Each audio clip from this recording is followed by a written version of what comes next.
Thank you guys intro. for bearing with me. Yes, I'll give an intro and hello to everyone. So thank you for coming to the second seminar. We are going to be hearing from Dr. Yvette Seeger as well as Dr. Chanel Magny. And please, for technical issues, use the chat. If you cannot hear, the slides are not going well, just let us know on the chat. And then if you have any questions, then ask those in the Q&A. So we're going to be hearing first from Chanel. She earned a doctorate in neuroscience from the Johns Hopkins School of Medicine, where her research was funded by an NSF Graduate Research Fellowship. Chanel co-founded and served as vice president of the Johns Hopkins Science Policy Group, an organization that provided a platform for scientists to be civically engaged on critical science policy issues. After earning her PhD, she worked in policy affairs at the Federation of American Societies for Experimental Biology, a research member society that monitors how federal policies will impact academic biological research. From there, she transitioned to an internship with Research America, the US largest nonprofit research funding advocacy alliance, where she learned how to develop strategic communications for target audiences. Chanel then completed a fellowship at the Potomac Institute of Policy Studies, a Department of Defense think tank that provides science and technology consulting services to federal defense and intelligence agencies. She eventually made her way out west as a California Council Science and Technology Fellow, where she worked on bills in educational policy. From there, she transitioned into her current role, where she serves as a legislative policy consultant for transportation issues in the California State Assembly. Chanel, we're happy to have you, and you can start whenever you want. Thank you so much for that warm introduction, Bernard, and hello to all of the attendees. I'm really excited to be talking to you today about the California perspective on how scientists can engage in policy. So as Bernard mentioned, by virtue of my intro, I'm speaking from the perspectives of someone who completed a science policy and technology fellowship with the California Council on Science and Technology, CCST. So this is a fellowship that takes PhD scientists and engineers and embeds them in the California State Legislature. And then immediately following that experience, I secured a full-time position in the California State Assembly, where I am now a policy consultant, and I work on transportation issues. And so that's sort of the background from which I'll be speaking. So this will be just a very high-level introduction to California and how in California scientists can engage in the policy process. Let's see if I can advance my slide. So at a quick glance, the structure of California government is very similar to what you would find at the national level. Forgive me, I'm somewhere between Amarillo and Santa Fe on a road trip with my family. So Google is helping us to navigate. In any case, houses. In the Assembly, the larger house, there are 80 members, and in the Senate, the smaller house, there are 40 elected members. So, of course, the legislature is where bill ideas are born. So each member will have what we call a personal office with their own personal office staff. So you may be familiar with staff names such as chief of staff or legislative director or legislative assistant or press secretary. Scientists sometimes can operate in these roles, for example. So for example, a key role where you might find a scientist or someone with a science background are responsible for shuttling a bill throughout the entire legislative process to help it have the best chance possible of becoming a law. So this is just one example of the many types of science advisory roles you might find PhDs having in this system. Then we, of course, have the executive branch, led by the state chief executive, the governor. Current governor is Mr. Gavin Newsom. Within the governor's office, there actually are a number of smaller offices that officiate over science-related issues. For example, one is called the Office of Precision Medicine, and there are a number of science officers, many of which actually have PhDs, that are overseeing a precision medicine portfolio and helping the governor make decisions about how to direct funding and resources, grants, or even sort of research directives to labs throughout the state. Under the executive branch, you also have dozens and dozens and dozens of state agencies. So state agencies are these offices that are helping to execute the laws. So I'm just listing here a number or an example of the big uh, laws that deal in some thinking really permissions to try to mitigate climate change. All of that is overseen by the California Air Resources Board, where there are hundreds of scientists employed. So they're thinking about how do we measure toxins in the air? How do we think about the role of the transportation sector in reducing what we call, for example, vehicle miles traveled?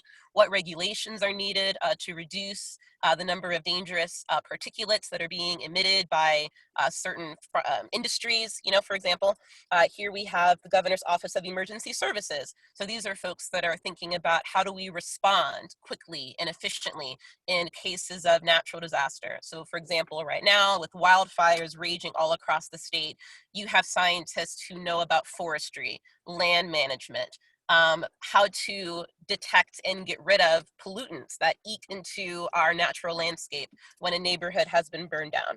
CCJBH stands for California Council on Justice and Behavioral Health. These guys think about the intersection between, for example, criminal justice and mental health services. What do we know about the how mental illness can contribute to different, antisocial behaviors?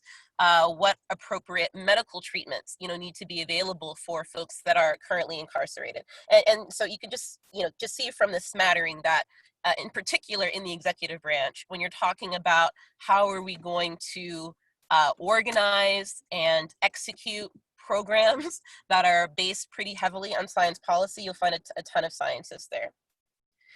So where's the science policy? Man, it's everywhere. I'd like to think really expansively about what science policy is. It's not just going to be things that are traditionally test tube beaker science. You find a lot of science policy, for example, in human services, when we're talking about affordable housing, when we're talking about how to take care of our aging population, if we're talking about how to mitigate homelessness.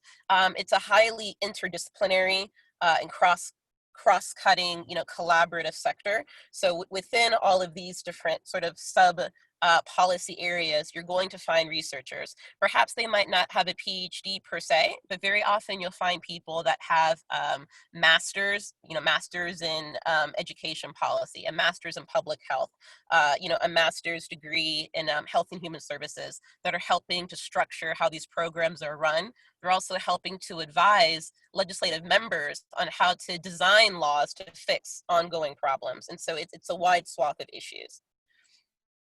So when we're talking about sort of where scientists can engage in the policy process, I like to think of it sort of in this linear form when we're talking about how a bill becomes a law.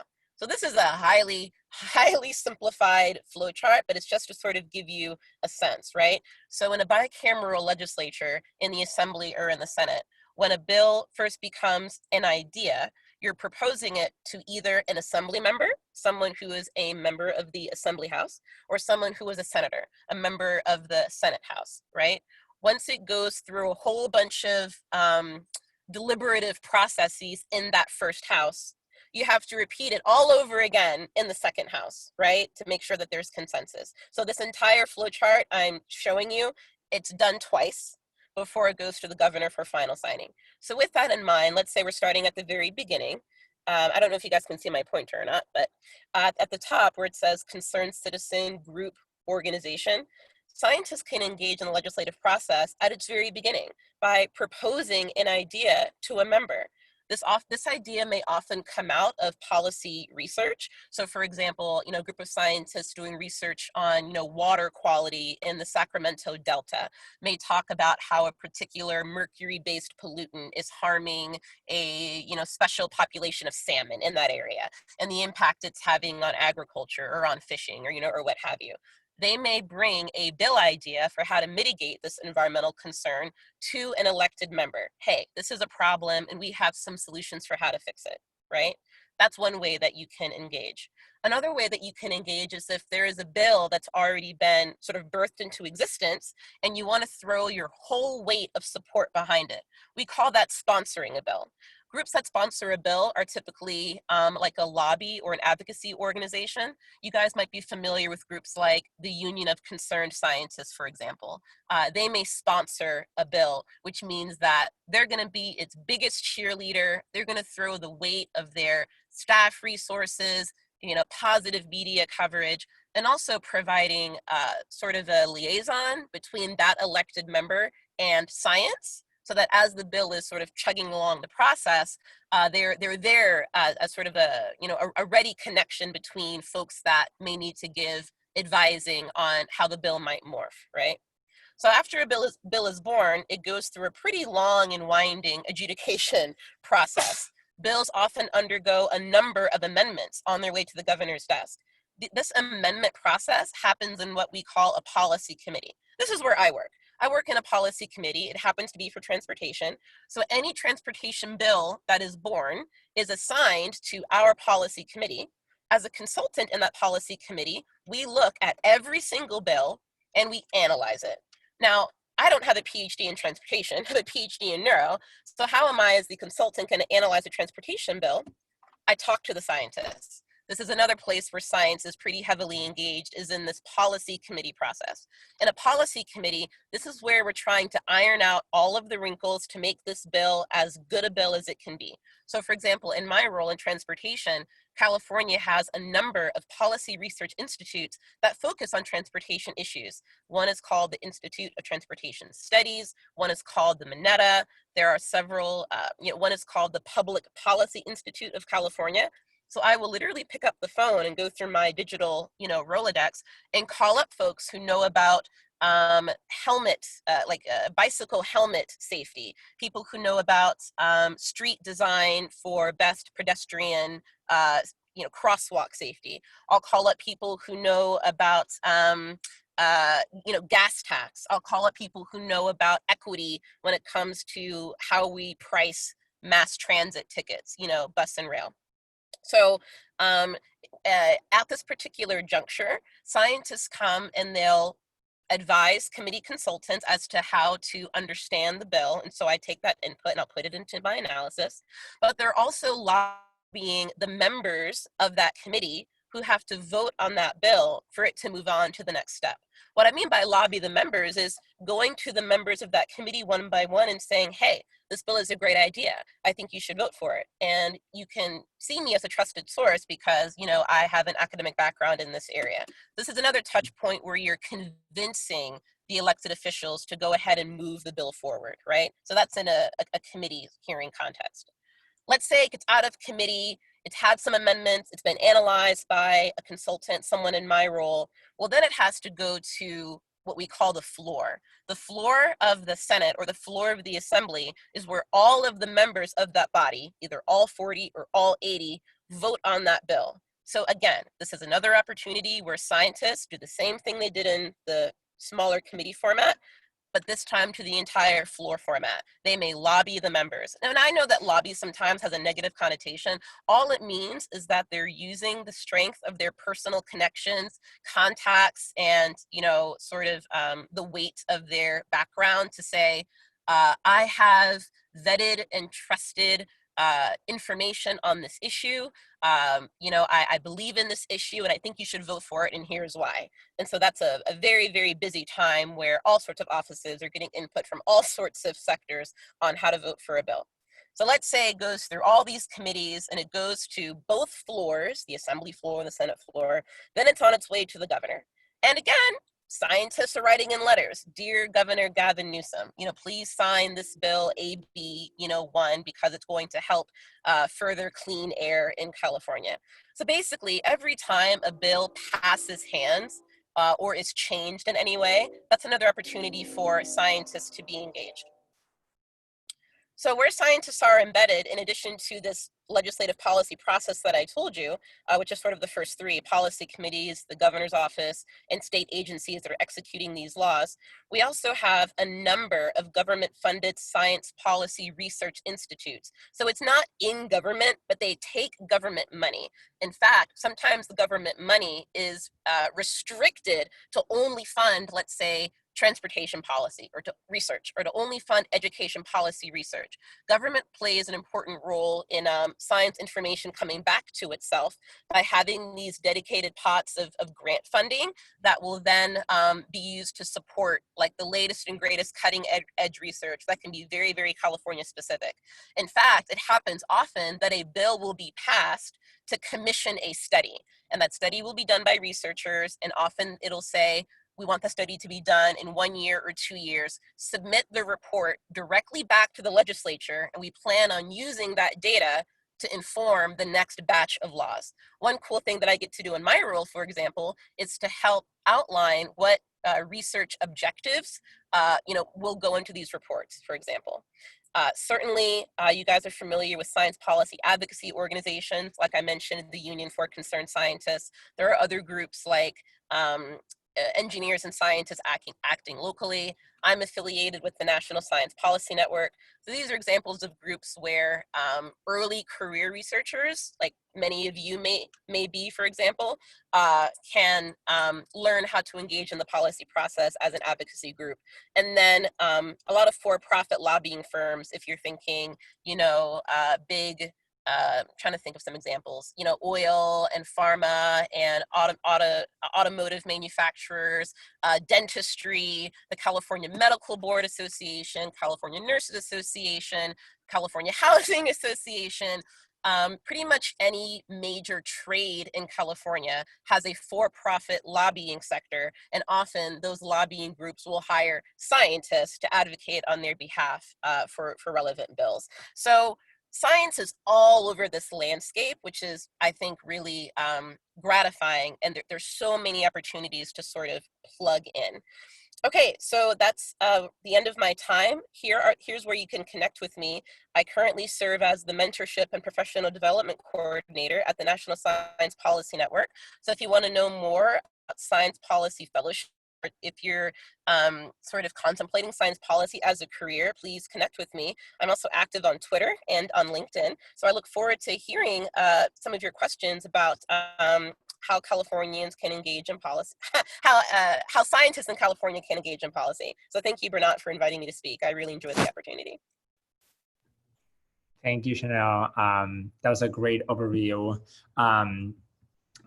We had some questions that some people submitted before the talk that was asking about how, some professionals, not per se students in biomedical research, but how professionals maybe in the healthcare industry or data science, which steps do you think they could take to expand advocacy efforts and gain skills in advocacy? So the question is, can you repeat the question? Someone Yeah. who's interested in public health or in data science. Yeah, like some steps that professionals in the field of healthcare or data science or broader, science can take to expand their advocacy efforts. Okay, sure. No, that's a really great question.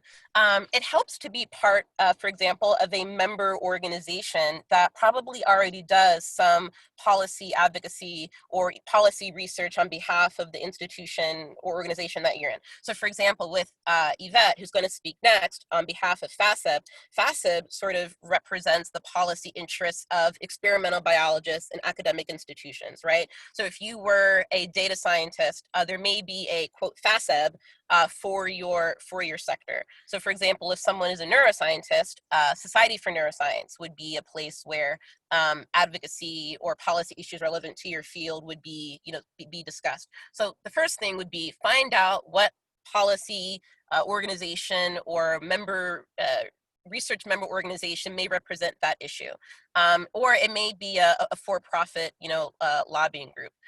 Secondly, find your local representative, particularly at the city or state level. They just tend to be a lot more accessible. If you got a coalition of yourself and your coworkers, if you happen to be during the time of the year where they're in recess. By legislative recess, I mean that they're not actively like churning through bills. That's a great time to schedule a meeting with the staffers of your elected representative and talk to them about the issues that are important to you, and see if you can make a connection such that they know that you're accessible as a person who cares and as someone who can provide background on that information. And then thirdly, there are many organizations, science related, that organize on a semi-annual basis these Capitol Hill Days, right? So it'll be a big advocacy event where small teams of people are going and making the rounds, talking to elected members, and often there'll be an advocacy day theme. There'll be one on, reproductive health services or education or, water quality, and they're dispersed throughout the year. If you could align yourself in a small coalition for a relevant Hill Day, that's another way of getting exposed to meeting with members, talking to their staff, sort of understanding where they stay, where they are on an issue. So I guess sort of the summary of this is, don't go it alone. Find a community that already has some sort of relationship to a decision maker, and then see how through the events that they're already planning, you can go and engage. If you want to have practice with some work, like making products, like a one-pager or a fact sheet, groups like FASEB, groups like AAAS, groups like NSPN, for example, are great places to go if you want to get some experience on learning how to make products like that and work with products like that when you're interacting with decision makers and their staff.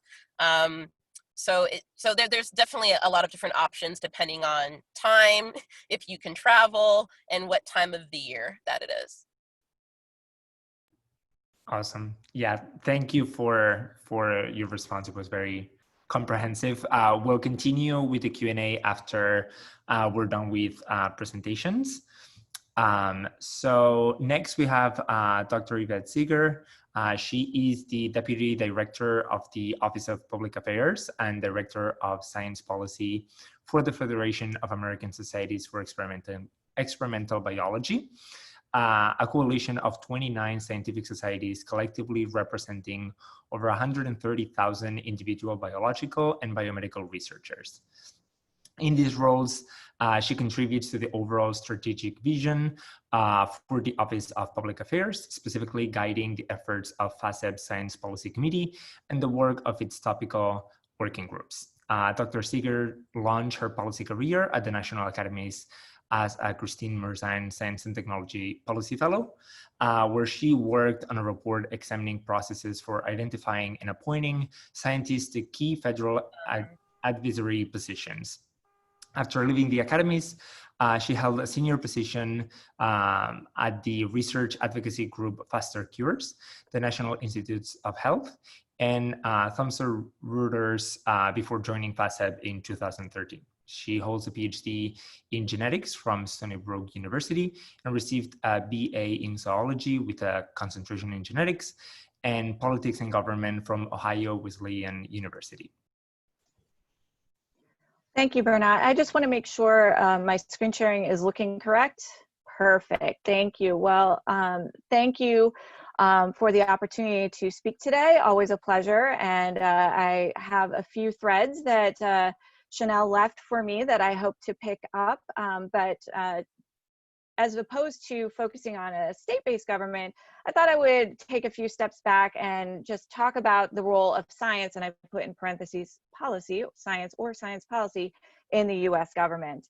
None of my presentations would be complete without the basic overview of what is science policy. I think we throw this term around a lot, quite a bit, and everyone has a different picture of what science policy is in their head.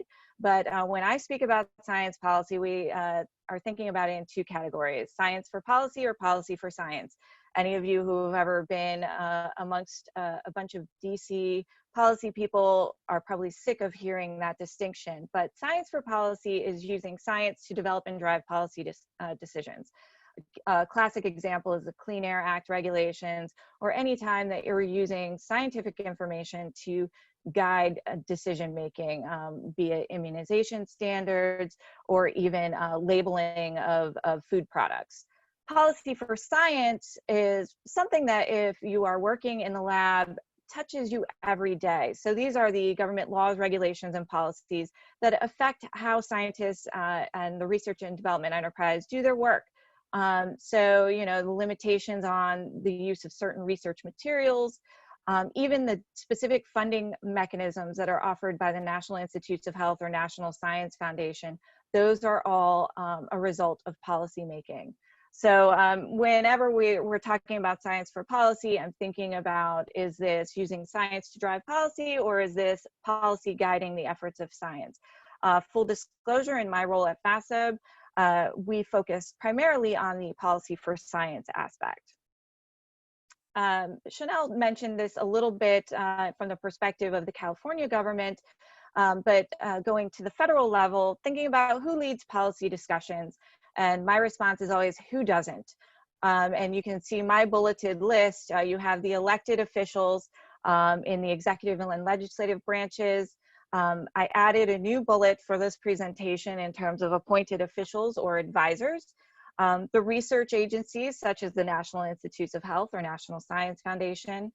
A big one is a group of federal advisory committees, such as the National Academies of Science, Engineering, and Medicine, or specific committees within a federal agency, such as the National Institutes of Health Advisory Committee to the Director.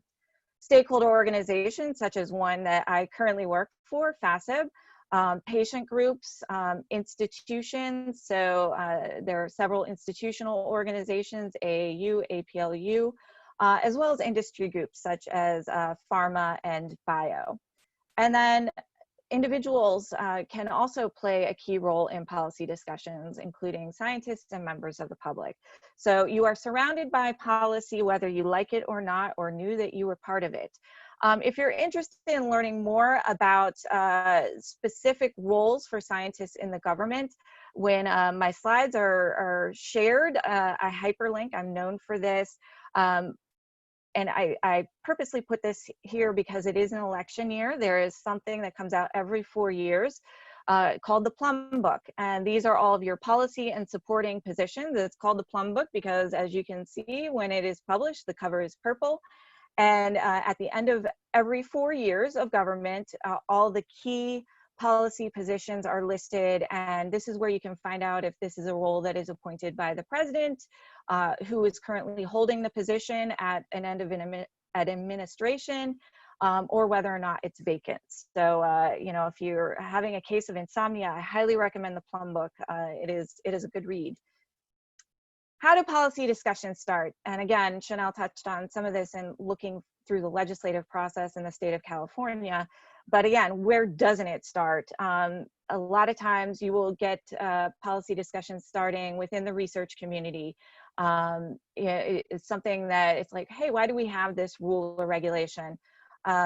You could also, as a result of these discussions, identify a regulatory need or gap. A lot of times we will apply things, and then depending on the climate or other external factors, something that you thought might work may not. And so you're always trying to figure out how we can best proceed and make the system work. The worst case scenario is when there's a problem, you know, that somebody has put forward bad policy, it's gotten through, and you know it's not working. So there are lots of ways that policy discussions can be generated. The policymaking process, and I appreciate that Chanel mentioned in her presentation that you're using the same process that you would in hypothesis setting to do policymaking. And I normally have this graphic here on the right of the policymaking process side by side with the Krebs cycle. If you've memorized the Krebs cycle multiple times, I promise you that you will be able to follow the policymaking process. But as already alluded, the first step is to identify the issue. What is the problem, or is there a problem? And the way the federal government does this is through a couple of avenues. A formal way is a request for information, or RFI, that can be issued by a federal agency or department. A lot of times what we're seeing now, the federal agencies are recognizing the immediacy of communicating through blogs or Twitter. So, you know, they will put out a call and say, hey, we're interested in exploring this. What do you think? And they could be doing independent stakeholder research. There are scientists throughout the government whose job is to figure out how we make the R&D enterprise more and more efficient. So you've defined the problem. The next step is to collect information. And again, there are multiple modes of collecting information. That request for information that you issued, all the responses that come in from that, that is information gathering. You can conduct expert interviews. This is where my member scientists come into play, where they can walk through some of the issues that they may have encountered with a specific policy. You can cast surveys. Early in my time at FASA, we did a wide-ranging survey about administrative burden associated with research that helped change policies over at the National Science Foundation. And, you know, the classic literature review, what is out there? You know, what does the literature say? What did the literature say 10 years ago? What are the needs now? So you collect your information, then you click to the third step, you develop recommendations. In theory, the recommendations should make everyone's life easier. And if you're thinking with your federal government banker hat on, it should have some sort of cost savings. Once you have your recommendations, depending on where you sit in the government or your agency, the approval processes can be different. Then you move on to implementation. And that's where the rubber hits the road. You've put all your work into play, and then you are putting it to work. But you're not done, because anytime you change policy, you've got to make sure that there's always an evaluation plan. Is it working the way we expect? Or are there some tweaks that we need to make? A classic example right now is that any policies that were put in place, say last year, we may need to reevaluate it based on the environment with the COVID-19 pandemic. You know, there might have to be some adjustments made due to budgeting restrictions, or, you know, just the environment, the fact that scientists weren't able to go to their laboratories for X amount of time. And so, you know, as you evaluate the implementation, then you use that as an opportunity to make some strategic updates. So you make some tweaks, and then the process starts all over again. And so I think that is very helpful to keep in mind that policy is not static. It's just like science, that it keeps moving forward. It is that snowball going down the hill. Again, another thread that I will pick up on from Chanel's presentation is advocacy tools. So FASIB is one of those advocacy organizations that she mentioned in her presentation. And one of the things that the Office of Public Affairs provides are a series of advocacy tools, and we help our scientists become advocates. How to become a science advocate? I know it sounds very daunting, but it's really simple. You know, and you can engage at all the levels that you feel comfortable. I decided to make it my job. That is not necessarily the route that everyone needs to take, and we certainly need scientists to continue their important work. So the simplest step that you can take is to stay informed on science issues in the news. How is it being perceived? I know that this is a unique time, and science is definitely getting a lot of play in the general press. So being aware of the conversations that are happening.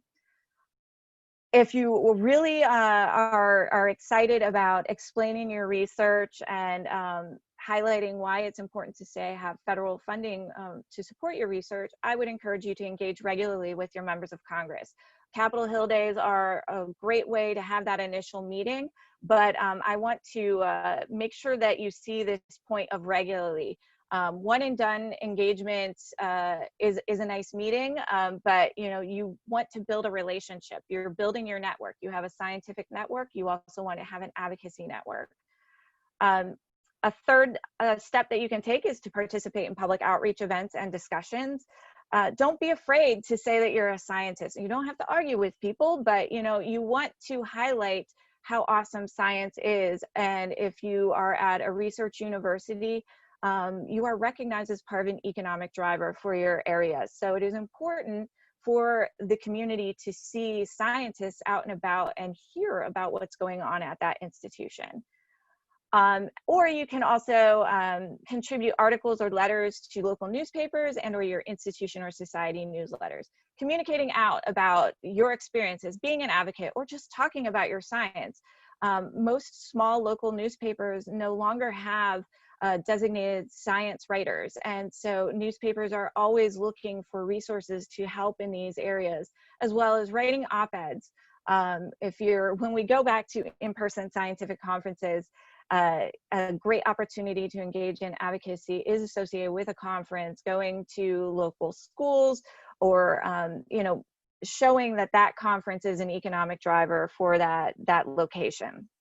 So there are lots of ways that you can engage. In terms of staying informed, I already mentioned that agencies are getting more and more into blogging. Agencies are also tweeting. Francis Collins was a leader in this from the National Institutes of Health in his role of director, and I think he's done a phenomenal job of conducting outreach to the general public as well as the scientific community.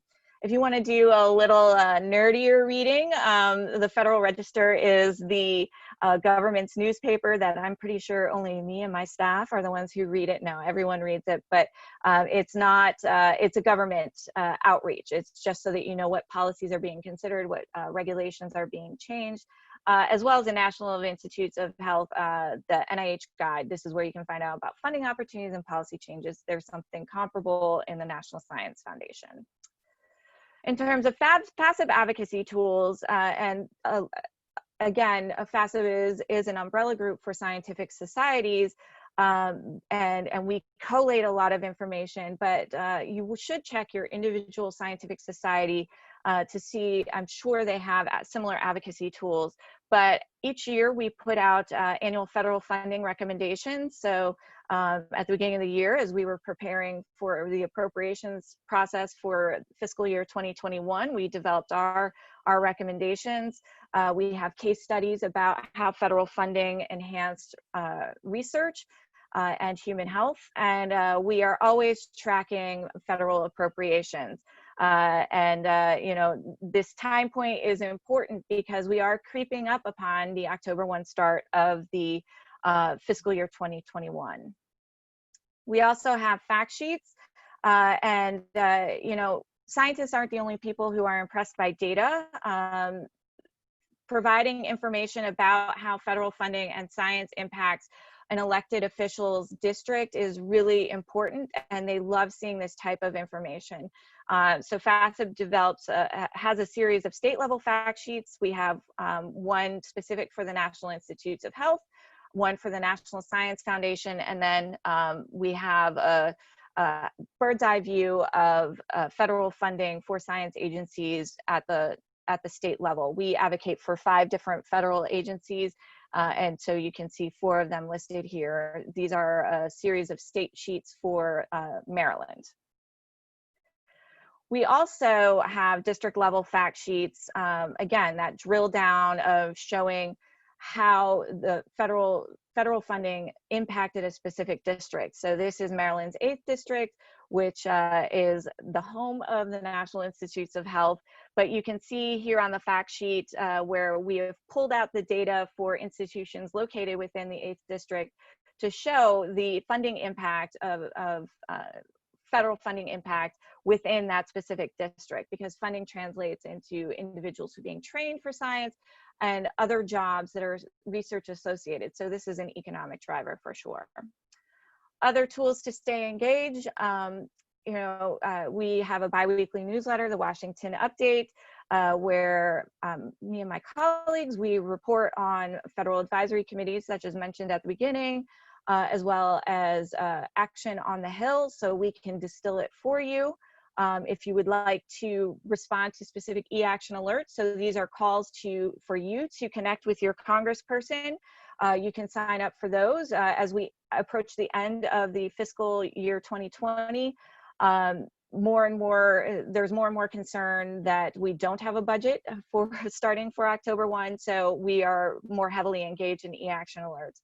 And finally, you can follow any group. You can follow FASIB, or you can follow your scientific society, but you can follow us on Twitter, Facebook, LinkedIn, and on Instagram, because that's where we're posting a lot of our outcomes as well. And I will go ahead and end there. This is how you can reach me, and you can follow me on Twitter, but I'm happy to take any questions.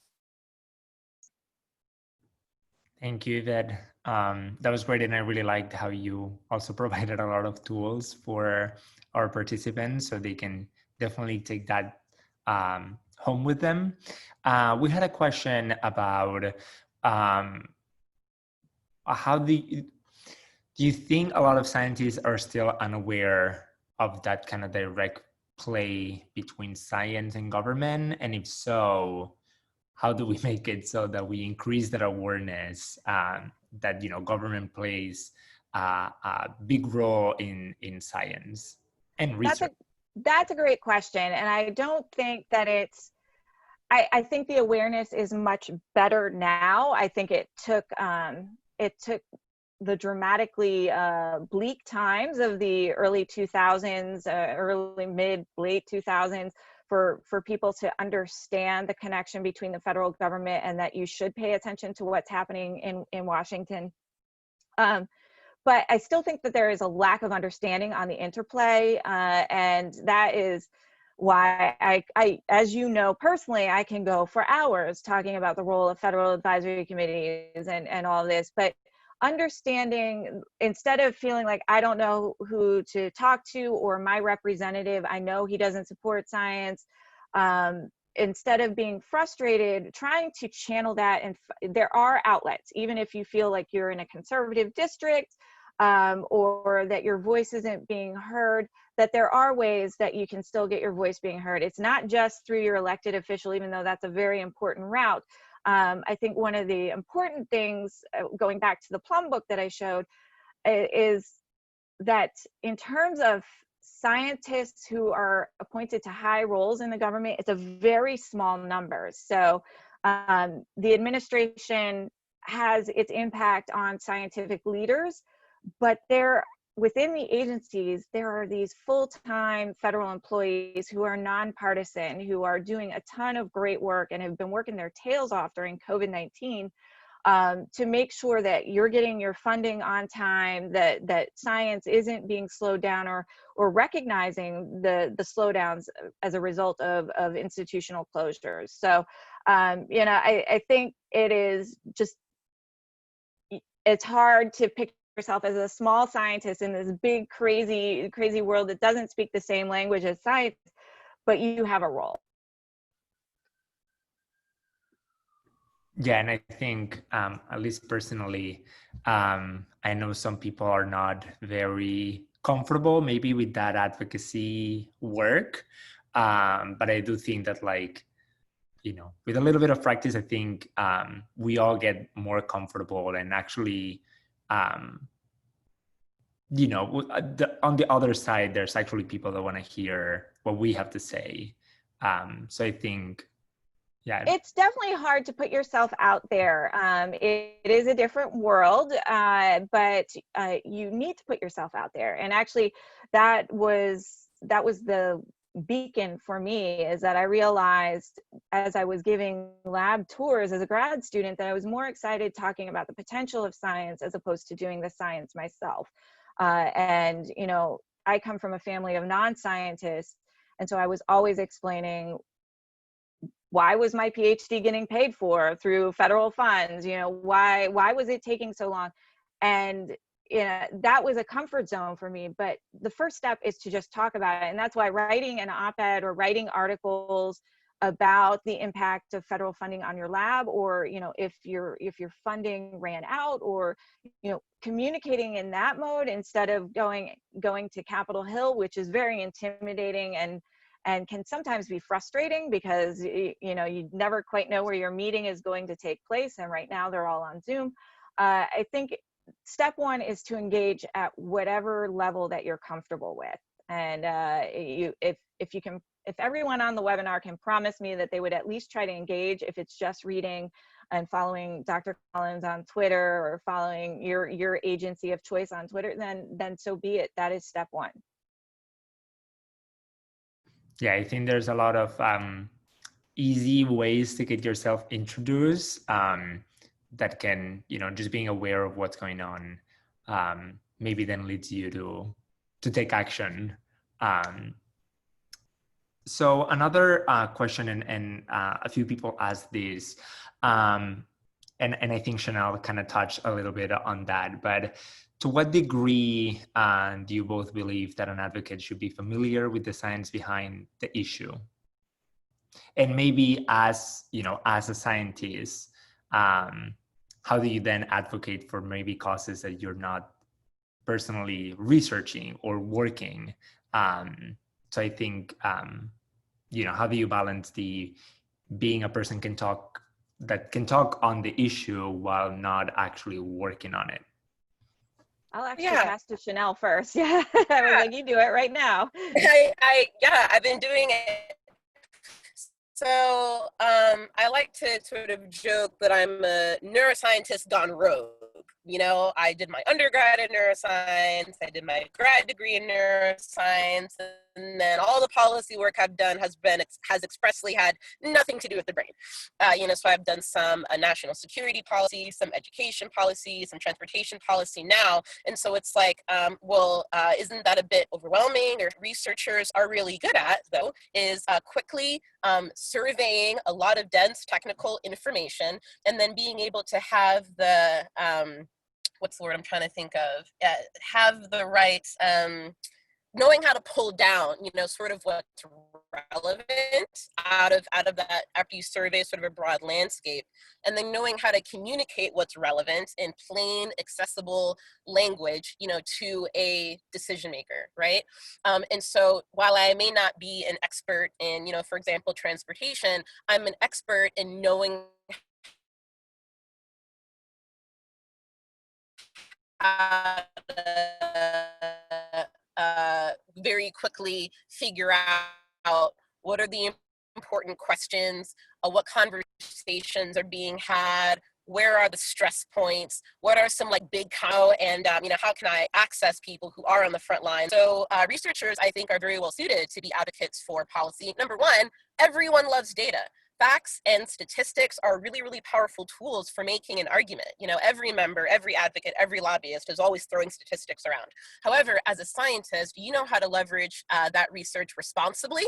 You're not doing a song and dance, tap dance trying to trick or woo anyone with glossy numbers. And so people also know that you're credible, right? People know that the information that you hold is trusted. And so when you're advocating on an issue that's close to your heart, that's sort of, easy, it's your bread and butter, but let's say you want to advocate for a policy that perhaps you know a little bit less about. You don't have to go all the way to a primary research paper on PubMed, right? It's usually sufficient to find a sort of respected, prominent advocacy group in that space, and they often on their website will have primary resources sort of backing their arguments. So I sort of start at the higher level, and as I become more curious, if I want to dive deeper, then you can sort of reference surf however far down the rabbit hole that you want to go. But often it'll be like, how many people are affected by this issue?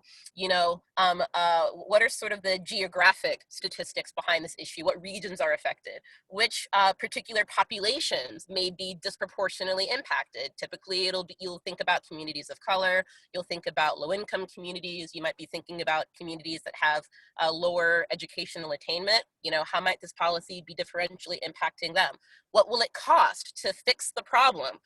who is the right entity to fix it? So there's sort of these like core sets of questions that very quickly you can answer and then use research to back it up. So I find that incredibly invigorating, that you know, bouncing around and learning a little bit about everything. Many science policy analysts, consultants are generalists, right? And that can be a real strength, in that you can be someone who is nimble and who is agile. So from the perspective of an elected member who votes on everything from agriculture to, you know, vaccines, having someone who can have such a broad base of, you know, knowledge is a real asset.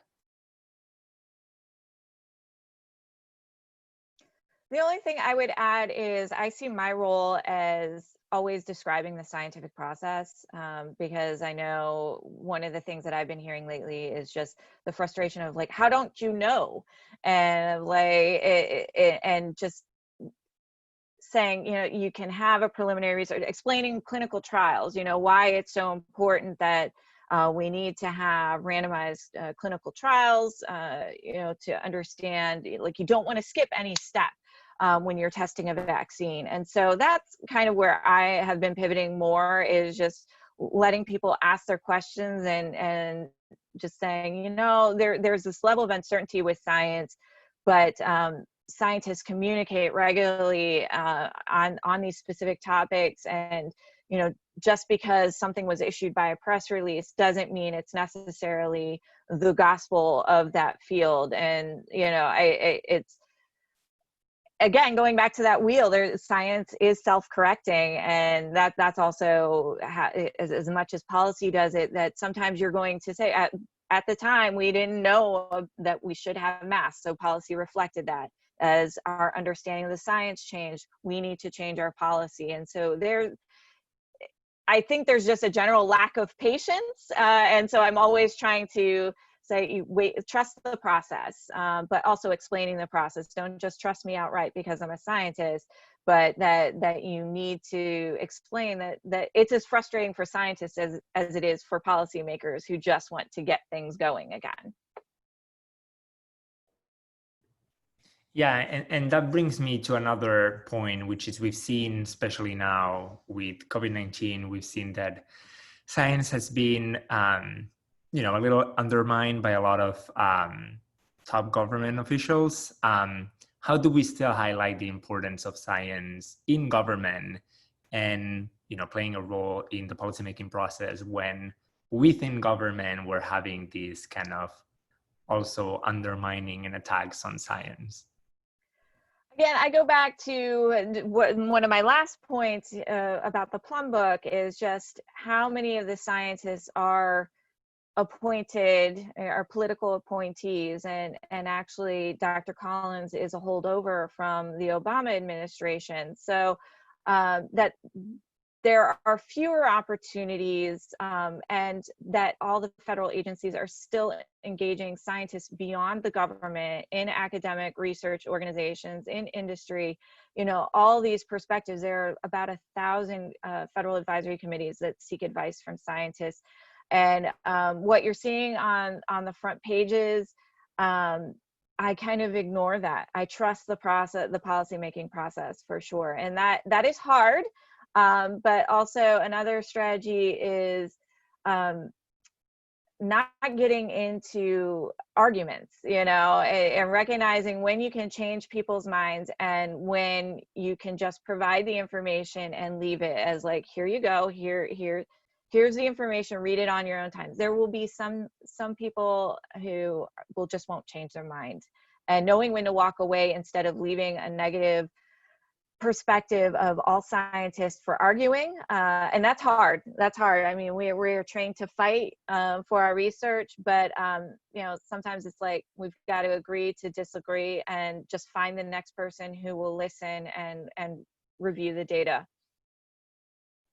Yes, I second what Yvette is saying. And just to add to that a little bit, I really appreciate what she's saying about trusting the process in executive, for example, health agencies like a FDA or a CDC, or at the California level, a Department of, you know, Human and Health Services.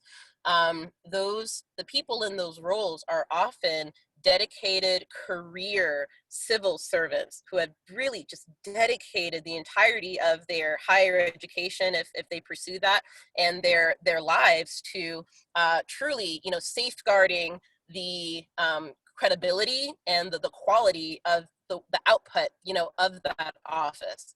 And these career civil servants, in scientific agencies, they stay while changes in the administration, happen every, 4 or 2 years.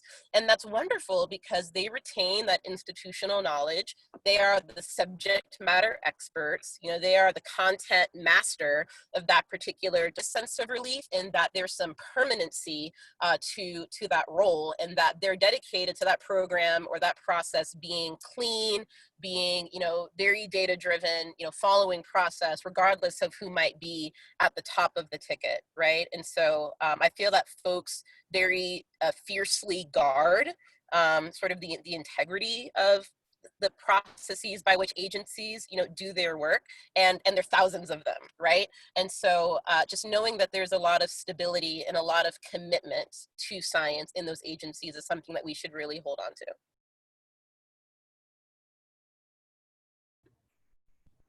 Yeah, thank you. Thank you for your views on that.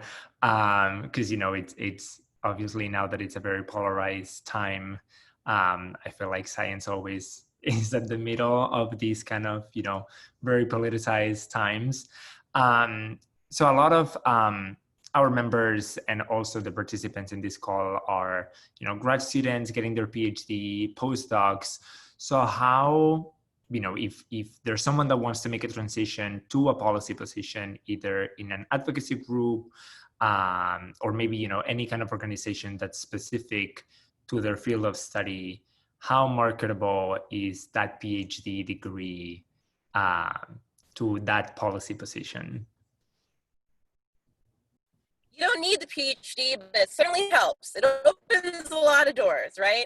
A lot of folks in our position may have come to policy by virtue of realizing that we didn't feel that the traditional academic route, was a good fit. So then you're thinking about, what sparks your passion? Where do you want to make a big impact, right? Now, most people in policy, don't have, a doctorate in that area. But when you do, it's certainly a really powerful aspect of your background to market, right? You're a problem solver. You're obviously incredibly talented and driven. You're very independent, self-motivated. You understand project management. And then another skill that will set you apart is how to dive into data. You can read like technical, jargony reports, and then, a day later spit back out a brief skill sets that researchers have. One of them, I think, being the ability to not be intimidated by really highly technical, highly, sort of intense or complicated information, right? And so then sort of reiterating what I said before, research member societies, groups like FASEB, depending on the field that you're in, they may be a research member society for you. There's one for engineers, there's one for chemists, there's one for cancer, nutritionists, whatever. That's a great place to plug in. This is a plug for the National Science Policy Network, which supports university-based science policy chapters. So if you're at an academic institution right now, there may be a science policy group near you. That's another great place to plug in. There are a number of science policy fellowships, like the one that Yvette went through, Christine Mirzayan, like the technology, there's AAAS. Those are some of the more well-known, but there are also some equally very enriching and very sort of career-enhancing fellowships through ORICE, through the State Department, through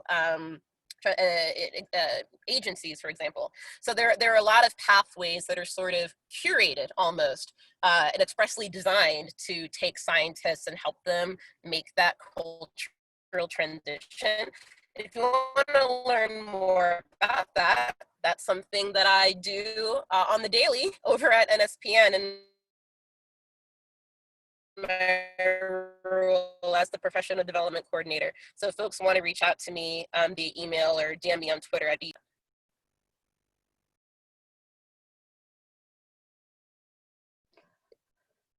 Was the audio okay? Could you guys hear me? Yes, at the very end, it kind of cut off a little bit. Okay, I apologize. And I'll just add on that I need to have PhDs working to manage our scientists. You have a lot of transferable skills. You know, no, you might not be working in your specific field, but what I'm hiring is the way that you were trained to think. Instead of managing pipettes and reagents, your reagents will be words. And so, you know, it is, I don't regret doing my PhD at all. I use it every day. I actually probably use my PhD training more in policy than I ever did as a scientist. So if that tells you something, I would do it all over again. I would go get another PhD, but you know, I love the process, and that's what you're going to do in policy. It's that constant researching and communicating out, and don't necessarily worry about the fact that you might not be working in your specific field. I've only had one job that I was specifically using my background in genetics. I'm a science enthusiast.